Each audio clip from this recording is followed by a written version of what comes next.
Welcome one and all to Oswald's Funhouse, located in Kitty Kingdom. This place can be a little nauseating to navigate, so let me take you through it, and we can get a Scav magazine, as well as some other cool items. Let's get right into it. Oswald himself will talk quite a bit as you're venturing through here. It's a little reception area, not too much happening. Like most dungeons, there's a door chained. We'll exit out there at the end. Right, now this is the mirror hall.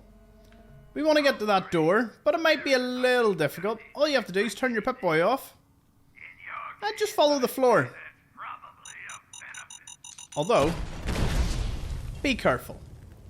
Every turn you take may lead you to grenades or dead end like that. So if we go right back to where the flamingo is, use it as a wee bit of a pointer. Into the right here, weaving round. Don't worry. Are you feeling lost? Hello there. Let's carry on round.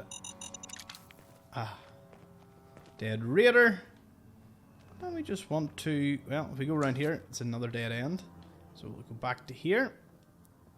And across, and voila! We're right. So yeah, just turning your torch off makes it much easier. When you walk in with your torch, it kind of blinds you. But without the torch, you can see which bits reflect and which do not. Alright, on to our next section. Now, this one, Oswald will try and annoy you, to say the least. He'll drop various items as you get closer, such as grenades. And more grenades. Sprint up past it, dodge the grenades, and you're into the next room. Don't worry about swimming into the next section. I'll show you the exit later on. Now, jump onto this, and then onto this platform. It'll slowly turn round. And whoop. Make a wee save here, just in case you fall back down. You do not want to take that route again. Use the terminal to open this door, and it kind of unlocks, you know, just saves you going over this again. Now, the Hypno halls have a little novice terminal here. Once you unlock it, it'll have what I can only recall, or I can only say is the best thing in the game. Set reduce nausea mode on. Let me open the door without it. Doesn't look too vicious, but see when you're trying to navigate through all these and they're spinning like that, it can be a bit nauseous. So honestly, it is well worth turning this on. It just slows down the speed of these substantially. That's a dead end. So we want to go into the right here, right across, and boom. Now head straight ahead all the way to the end. And you'll find a raider with Scav issue 3. This gives you 10% hand-to-hand weapon damage. This was Scav, Mutant Fists of Stephanie or Stephen Knuckles. What a name and what art. And a wee Nuka-Cola Quantum for the troubles. Right, walk back. And then we'll go across the way. Voila. And we take a left. Nope. We take a right. Into the final room. You'll know it's the final room because these on the floor are also spinning. Be very careful of this section. It will gladly dump you into that other room I mentioned. Now, once you get to this stage, you'll be ambushed by some ghouls. And we'll enter the topsy-turvy room. There'll be a few ghouls you have to deal with. They're not too much of an issue. Opening this door, drink Nuka-Cola today. This one is not an exit. And this is the door that has a Nuka-Cola and some bottle caps. Now, in order to access it, either use a jetpack, use some jet and do a bit of a jump, or jump from this chair here, if you can get up to it. It can be a little tough to navigate. There we go. Yeah. It's like a kind of pixel perfect, but if you jump on top of that, then activate jet, you should have no problem. And this is what happens when you open it. So, smack the jet in, jump. As it opens, it will drop a grenade, 50 bottle caps, and a Nuka-Cola Quantum. Although, it will more than likely send that Nuka-Cola Quantum flying. And boom. You have got it. Okay. there is also this mirror right here. Now, again, it's another one that may require a bit of a jet jump. So, pop jet. Jump up to it. And boom. Fusion core and Excel. Very rare thing in the game. Jet is very useful, isn't it? Now, this next bit's where things really spice up. It's even worse in slow-mo. So this is the spinning room of death. The door's constantly open and close. What I'll do is I'll actually turn off the spinning. With the floor off, it is so much easier to explain.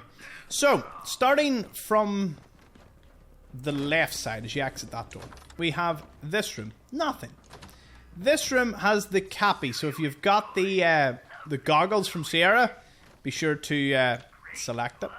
And the Nuka Cade ticket roll. Nearly 1,000 tickets. Not bad.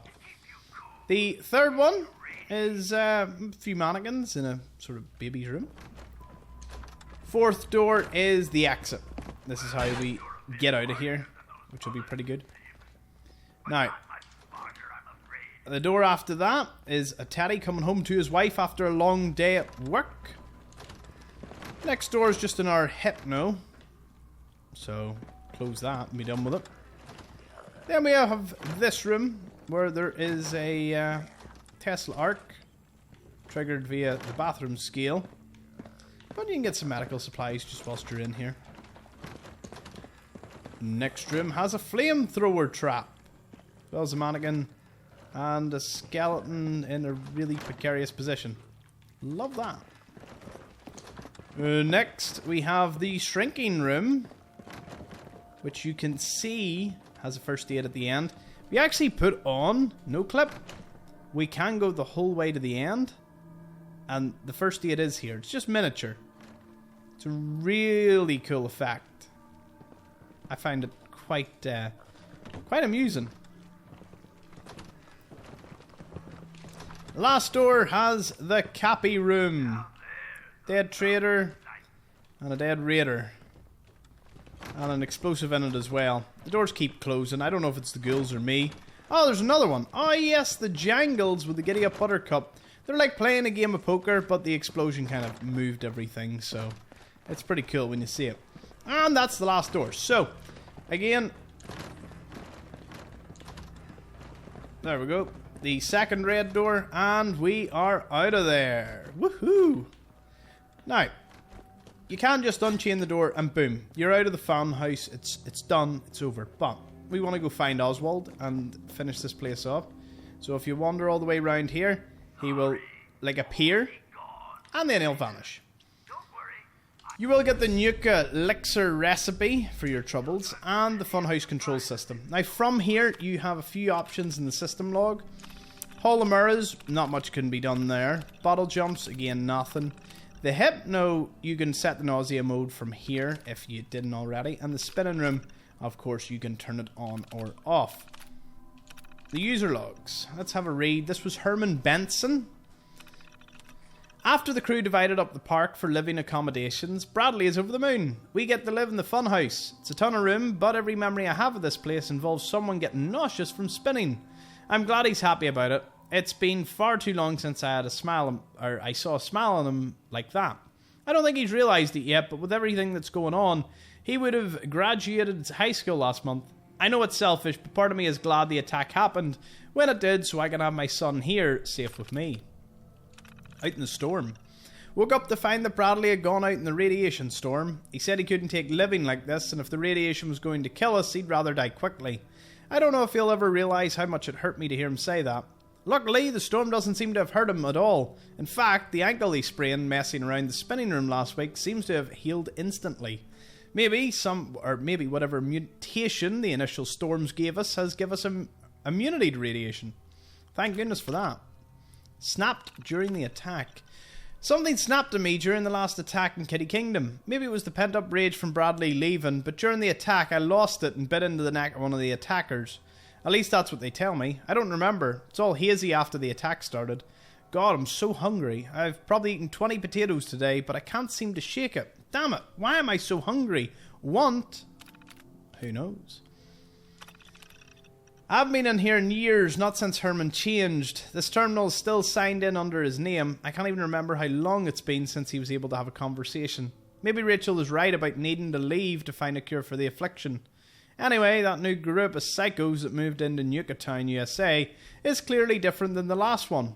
They're stronger, way more aggressive, and they pushed us all the way back to the funhouse, which I haven't had to go into for years. I better start getting this place ready as a fallback. It doesn't seem like those gangs are going to be dissuaded easily. I just hope our defences can hold off long enough to find a cure. We're presuming that that fourth entry was actually Oswald, before he went, real crazy. Though, is he crazy? That's the thing you gotta be asking. This terminal brings you into the room where the spinny tunnel would drop you in, and then you just go through underneath. I could explain it, but you know what? Showing is just so much more fun. So yep, you're into this room. I'm actually going to drain the water away because I was convinced there was something in it. Nah, there's nothing in the room. The place is just empty. And then inside there's the spinny bottles. And, there's just a few ghouls under the water. Lovely. Alright, now that we dealt with all that, we've read the terminals. That pretty much concludes the funhouse. Now, whilst you are in here, there are some supplies you can find just dotted about. Take whatever you need to continue on your travels through Kitty Kingdom. Now, I'm going to head into the tunnels, so see you over there. Thank you for watching. Oh, I should mention that the funhouse is in the northern part of Kitty Kingdom, just west of King Cola's castle. It's its own little section. It's pretty hard to miss. See you in the next one.